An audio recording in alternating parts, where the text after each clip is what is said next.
Everyone, চলো আজকে আমরা 10th জুনের বাছাই করা 6টি কারেন্ট অ্যাফেয়ার্স এবং কিছু স্ট্যাটিক পয়েন্ট নিয়ে আলোচনা করব। ভেরি ভেরি ইম্পর্টেন্ট প্রশ্নগুলো রয়েছে, তোমরা চাইলে নোট ডাউন করে নিতে পারো। চলো, প্রথম প্রশ্ন কি বলেছে দেখো। বলেছে সরকারি পরিষেবাগুলোর জন্য একটি বিস্তৃত আর্টিফিশিয়াল ইন্টেলিজেন্স বা এআই গভর্নেন্স ফ্রেমওয়ার্ক চালু করা ভারতের প্রথম রাজ্য কোনটি হয়েছে? ভেরি ভেরি ইম্পর্টেন্ট প্রশ্ন। সঠিক উত্তর কোনটা হয়ে যাবে? Option B is the right answer, Kerala. আচ্ছা, এখানে এই আর্টিফিশিয়াল ইন্টেলিজেন্স এটা যে রাজ্য সরকার দ্বারা চালু করা হয়েছে, এর উদ্দেশ্য কি? দেখো এখানে কি উদ্দেশ্য দিয়েছে। সরকারি কাজে স্বচ্ছতা আনা, ডেটা সুরক্ষা নিশ্চিত করা এবং কৃত্রিম বুদ্ধিমত্তার অপব্যবহার রোধ করতে কেরালায় এই প্রথম কোনো রাজ্য হিসাবে কেরল কি করেছে না এই নির্দিষ্ট আইনি ফ্রেমওয়ার্ক তৈরি করলো। আচ্ছা, কেরলের অন্যান্য প্রথম উদ্যোগ যদি বলা হয়, কেরল হচ্ছে ভারতের প্রথম রাজ্য যে হচ্ছে সম্পূর্ণ ডিজিটাল ব্যাংকিং সিস্টেম চালু করেছে। ভেরি ভেরি ইম্পর্টেন্ট প্রশ্ন। ভারতের প্রথম রাজ্য হিসাবে সম্পূর্ণ ডিজিটাল ব্যাংকিং চালু করেছে কোন রাজ্য? সেটা হয়ে যাবে কেরল। আচ্ছা, কেরলে হচ্ছে একটা আমাদের জানা উচিত নিজস্ব ইন্টারনেট পরিষেবা রয়েছে যার নাম হচ্ছে কে ফোন। ভারতের প্রথম এবং একমাত্র রাজ্য যাদের হচ্ছে নিজস্ব ইন্টারনেট পরিষেবা রয়েছে। হাইলাইট করে রেখো, এগুলো ইম্পর্টেন্ট প্রশ্ন। এছাড়া ভারতের প্রথম ডিজিটাল সায়েন্স পার্ক তৈরি করা হয়েছে কেরালার Thiruvananthapuram. Very very very very important static পোর্শনগুলো রয়েছে, স্ট্যাটিক পয়েন্টগুলো রয়েছে, তোমরা হাইলাইট করে নিও। চলো, 2 নম্বর প্রশ্ন কি বলেছে দেখো। বলেছে 2026 সালের সেপ্টেম্বর থেকে শুরু হতে চলা রাষ্ট্রসংঘের সাধারণ পরিষদের যে মিটিং বা অধিবেশন অর্থাৎ ইউএনজিএ অর্থাৎ ইউনাইটেড নেশন জেনারেল অ্যাসেম্বলি এর 81 অর্থাৎ 81তম অধিবেশনে নতুন সভাপতি হিসাবে কে নির্বাচিত হয়েছে? 2026 সেপ্টেম্বর থেকে শুরু হবে, ক্লিয়ার, কিন্তু সভাপতি আগে থেকে নির্বাচিত হয়ে গেছে। ঠিক আছে, কে? খলিলুর রহমান। সঠিক উত্তর হয়ে যাবে option B is the right answer. অর্থাৎ আচ্ছা, এখানে রয়েছে ইউনাইটেড নেশন জেনারেল অ্যাসেম্বলি। আমাদের জানতে হবে ইউনাইটেড নেশন তৈরি হয়েছিল কবে না 24 অক্টোবর 1945। দেখো ওই স্ট্যাটিক পয়েন্টগুলো এখানে দেওয়া আছে। এই ইউনাইটেড নেশনের বা জাতিসংঘের হচ্ছে বর্তমান প্রেসিডেন্ট সেক্রেটারি জেনারেল কি রয়েছে সেটা থেকেও কোশ্চেন আছে। দেখো ইউএনজিএ এর পুরো নাম ইউনাইটেড নেশনস জেনারেল অ্যাসেম্বলি। একে কি বলা হয়? বিশ্বের আইনসভা বা পার্লামেন্ট অফ দ্য ওয়ার্ল্ড বলা হয়। হাইলাইট করে রেখো, বিশ্বের আইনসভা বা পার্লামেন্ট অফ দ্য ওয়ার্ল্ড কাকে বলা হয় না ইউনাইটেড নেশন জেনারেল অ্যাসেম্বলি। রাষ্ট্রসংঘের সমস্ত সদস্য দেশ এর অন্তর্ভুক্ত, মানে যতজন ইউনাইটেড নেশনের সদস্য দেশ সবাই হচ্ছে ইউনাইটেড নেশন জেনারেল অ্যাসেম্বলির মধ্যেই থাকে। আসলে কি বলতো, ইউনাইটেড নেশন এটা হচ্ছে একটা অর্গানাইজেশন, আর এখানে যতজন মেম্বার তারা একটা যে অধিবেশন যে জায়গায় হয় সেখানে তো উপস্থিত থাকবেই থাকবে, ক্লিয়ার। তো এখানে সঠিক উত্তর কোনটা হয়ে যাবে? অপশান আমরা তো দেখলাম যে খলিলুর রহমান। এবার এখানে আরো যে স্ট্যাটিক পয়েন্টগুলো হাইলাইট করে নিও। রাষ্ট্রসংঘ এটা তো বলেই দিলাম 24 অক্টোবর 1945 সালে তৈরি হয়েছিল। আচ্ছা, সেই হিসাবে 24 অক্টোবরকে কি পালন করা হয় না ইউনাইটেড নেশন ডে বা রাষ্ট্রসংঘ দিবস পালন করা হয়। আচ্ছা, ইউনাইটেড নেশনের সদর দপ্তর কোথায় রয়েছে? আমরা বলবো ইউএস এর নিউ ইয়র্ক শহরে রয়েছে। বর্তমান সেক্রেটারি কি রয়েছে? অ্যান্টোনিও গুটেরেস রয়েছে, ক্লিয়ার। আচ্ছা, ইউনাইটেড নেশনের প্রথম ভারতীয় সভাপতি যদি বলা হয় সে হয়ে যাবে বিজয় লক্ষ্মী পণ্ডিত হয়ে যাবে। বোঝা গেল? চলো, এ হচ্ছে 1953 সালের অষ্টম যে অধিবেশন হয়েছিল ইউনাইটেড নেশন জেনারেল অ্যাসেম্বলি, ওখানে প্রথম মহিলা হিসাবে নির্বাচিত হয়েছিলেন। ভেরি ভেরি ইম্পর্টেন্ট প্রশ্ন এগুলো। এবার দেখো 3 নম্বর বলছি আরবিআই অর্থাৎ রিজার্ভ ব্যাংক অফ ইন্ডিয়া সম্প্রতি আঞ্চলিক গ্রামীণ ব্যাংকগুলোর জন্য বাল্ক ডিপোজিট, এটা হচ্ছে এককালীন যে আমানত এর সীমা বাড়িয়ে কত করেছে? বাল্ক ডিপোজিট এটার হচ্ছে পরিমাণ বাড়িয়ে কত করেছে? সঠিক উত্তর হয়ে যাবে option B is the right answer, অর্থাৎ 1 করোড়। জানো আগে হচ্ছে কত ছিল? আগে হচ্ছে এটা 15 লাখ ছিল, ক্লিয়ার। আগে 15 লক্ষ টাকার বেশি কেউ জমা করলে সেটাকে হচ্ছে বাল্ক ডিপোজিট ধরা হতো, এখন সেটা হয়ে গেছে কত না 1 করোড়, ক্লিয়ার। চলো, এবার দেখো এখানে কতগুলো পয়েন্ট দেওয়া আছে। আরআরবি পুরো নাম রয়েছে কি? Regional rural bank. অর্থাৎ ভারতের প্রথম আঞ্চলিক গ্রামীণ ব্যাংক প্রতিষ্ঠিত হয়েছিল 2 অক্টোবর 1975-এ। এই রিজিওনাল রুরাল ব্যাংক তৈরি হয়েছিল 1975-এ। প্রথম এই ব্যাংকটির নাম ছিল কি? প্রথমা গ্রামীণ ব্যাংক। এটা কোথায় তৈরি হয়েছিল না উত্তরপ্রদেশে। তাহলে প্রথম আঞ্চলিক ব্যাংক তৈরি হয়েছে কোন রাজ্যে যদি বলা হয়? 1975-এ উত্তরপ্রদেশ বলবো।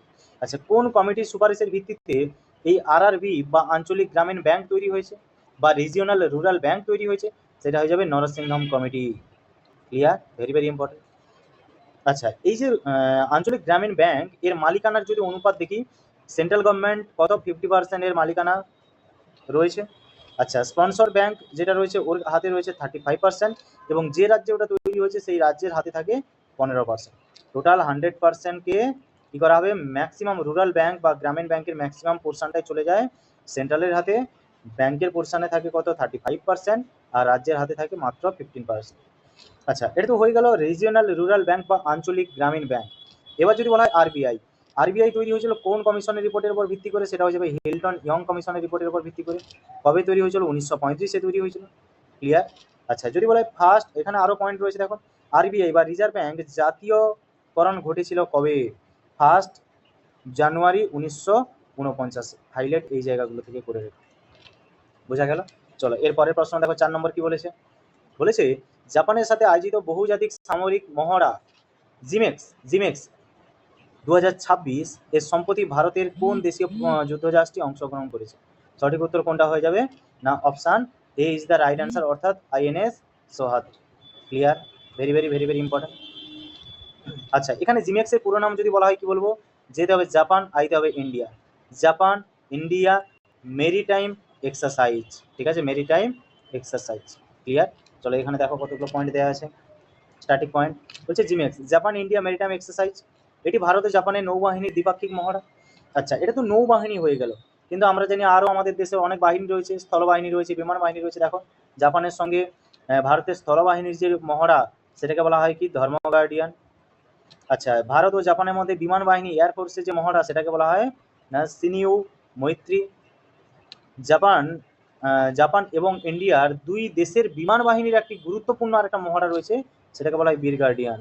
ঠিক আছে, বোঝা গেল। এই জায়গাগুলো হাইলাইট করে রেখো, জাপানের সঙ্গে ধর্ম গার্ডিয়ান, সিউন কি বলছে, সিনিউ মৈত্রী, আর কি রয়েছে বীর গার্ডিয়ান।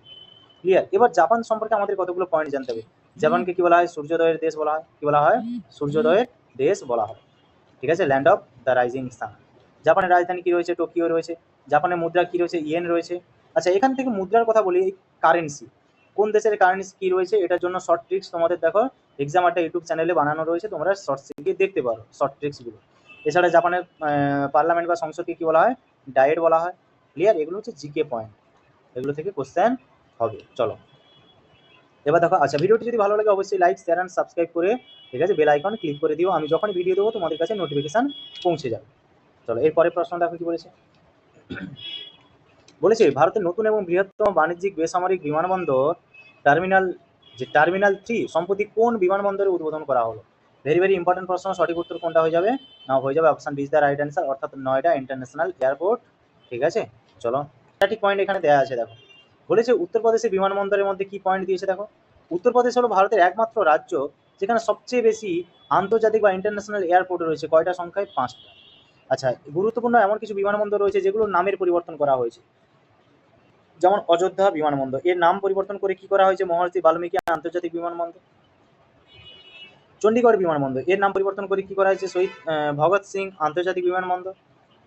সবুজ বিমানবন্দর, এটা কি রয়েছে দেখো, অরুণাচল প্রদেশের প্রথম গ্রিনফিল্ড বিমানবন্দর হলো ডনি পোলো বিমানবন্দর, মানে সবুজ বিমানবন্দরের নাম পরিবর্তন করে কি করা হয়েছে, ডনি পোলো বিমানবন্দর। এটা হচ্ছে কোথায় রয়েছে, অরুণাচল প্রদেশে রয়েছে, আর প্রথম গ্রিনফিল্ড বিমানবন্দর। ক্লিয়ার, হাইলাইট করে নিও, এগুলো থেকে কোশ্চেন আসবে। আচ্ছা, যদি বলা হয় 100% সৌরচালিত বিমানবন্দর দেশে কোনটি, সেটা হয়ে যাবে কেরলে রয়েছে কোচিন ইন্টারন্যাশনাল এয়ারপোর্ট। ঠিক আছে, বিশ্বের প্রথম সম্পূর্ণ সৌরশক্তি চালিত বিমানবন্দর হয়েছে এটা। Clear, very very important point. চলো আজকের লাস্ট প্রশ্ন দেখো কি বলেছে। বলেছে who has won the prestigious international Booker prize 2026 for literature recently, অর্থাৎ সাহিত্যের জন্য দেওয়া মর্যাদাপূর্ণ আন্তর্জাতিক বুকার পুরস্কার 2026 সম্প্রতি কে জিতেছে। ভেরি ভেরি ইম্পর্টেন্ট প্রশ্ন। সঠিক উত্তর কোনটা হয়ে যাবে, জেনি এরপেনবে। আচ্ছা, এই বুকার পুরস্কার থেকে যদি কোশ্চেন করে 2022-এ আমাদের হচ্ছে একজন বুকার পুরস্কার পেয়েছিল, নাম বলতে পারবে, নাম হচ্ছে গীতাঞ্জলি শ্রী। ঠিক আছে, দেখো আগে এখানে দেখে নাও বুকার পুরস্কার কি বলেছে। এই পুরস্কারটি বিশ্বের যে কোনো দেশের লেখকদের দেওয়া হয়, যে কোনো দেশের যার উপন্যাস ইংরেজি ভাষায় অনুদিত হবে। ক্লিয়ার। চলো আচ্ছা, এখানে ইংরেজি ভাষায় হতে হবে। ঠিক আছে, এটা যে কোনো দেশের লেখক এটা পেতে পারে। পুরস্কারের অর্থ লেখক এবং অনুবাদকের মধ্যে সমান ভাগে ভাগ করে দেওয়া হয়, এটা দেখতে পারো, ছাড়তে পারো, কিন্তু এর কোন ভাষার ক্ষেত্রে দেওয়া হয় বুকার পুরস্কার সেটা দেখে দেবে।